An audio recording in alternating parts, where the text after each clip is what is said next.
this is basically a SharePoint environment. And in SharePoint, right, users can share documents, they can upload files. In SharePoint 2010, if you install SQL Server and SQL Server Reporting Services and Analysis Services, you get the Power Pivot Gallery. And the Power Pivot Gallery enables you to upload, for example, Excel workbooks. It enables you to upload reports. And so what I have here is I have uploaded a Excel workbook. And the reason why it's showing this, so what you usually get is it shows you a preview of the individual worksheets within that workbook. It's just in this particular case, the workbook that I've uploaded, the data size is too large for what I've configured on that server, so it couldn't generate the previews. But what I can do is, and let me see if I can zoom in. So for every workbook in the Power Pivot Gallery, there's basically the option that I can create a Power View report directly from that workbook. And so this is what I'm going to do. Right, we can create a Power View workbook. And so I'm just switching over. I basically have already started Power View here, connected to that workbook.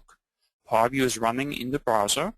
And I'll just spend a moment and actually, let's see if we can zoom in from the browser zoom to make this a little bit larger. So, and I will also go into the full screen mode of the browser, so we have a little bit more screen real estate. So what you see here is Power View is a browser-based application. It looks like an Office application in the sense that there's a ribbon. The ribbon, right, has options that allow you to apply certain styles, right, to have certain modes that you can switch, and we will explore several of the options of the ribbon as we go.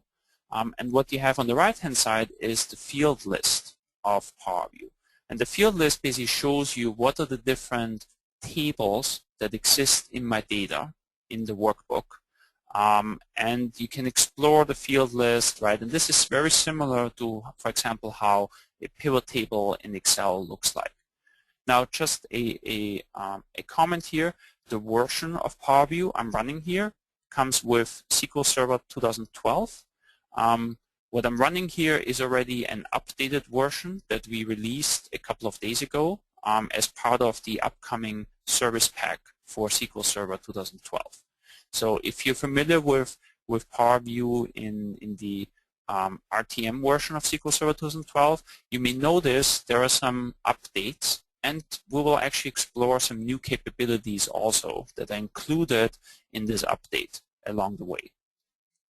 And so the first thing I want to show here is, right, I want to show you how many of the transactions that existed as part of this government program for the car rebate allowance system. And so in here I have a table that has a number of calculations, but first I just want to show the invoice count.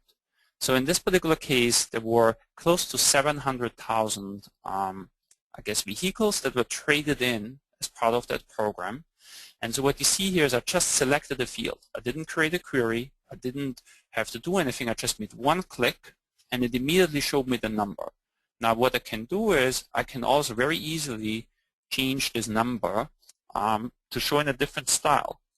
For example, I can change the style to be something like a callout, where it shows me the number and it shows, right, the metadata, what field that is.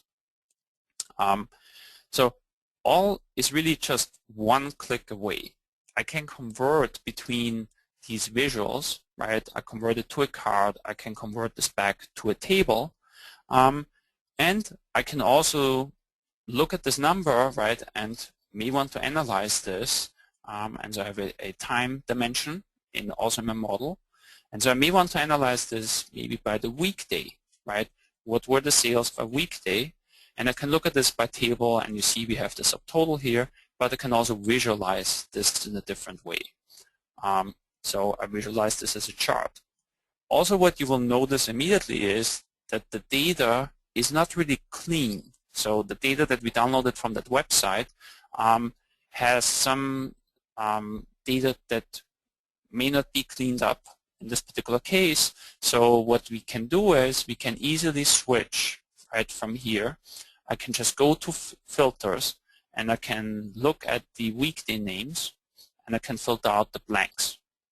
Right? Very easy, just was basically one click away. And I get already my first interesting bit of insight, which is, it actually looks like that during the week a lot of cars get sold, and during the weekend, especially on Sundays, not that many cars actually got sold. So depending on, right, I'm originally from Austria, and in Austria car dealerships are usually not open, they're closed on weekends, right, or on Sunday in particular. So in Austria, right, yeah, if we looked at the data from Austria there was a similar government program during that time frame, we would not see any sales on Sunday, and that is totally expected. But in the United States, right, at least for the areas I have lived around here, I've definitely seen car dealerships open on Sunday, and my expectation would have been, well, probably people would do a test drive right on the weekend or so, Saturday, and probably right buy the car on Saturday or Sunday. So that's interesting. That right, just with basically relating those two fields in the visualization, I already saw that the sales, right, are generally during the week, and Saturday being the strongest day in the week in terms of sales. Another aspect that you may notice here is that the sort order of these categories, right, of the weekdays, is actually right following the calendar, right, how the sorting of days happens in the United States.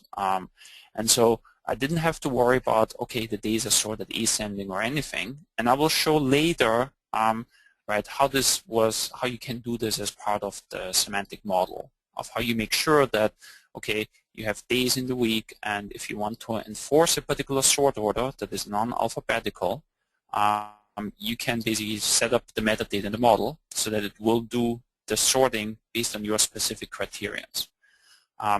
Another thing you notice here is I can just sort the data in a different way, right, with just a click. I didn't have to specify anything. All I did is I just directly clicked on, okay, I want to sort by invoice count, right, and I want to sort descending.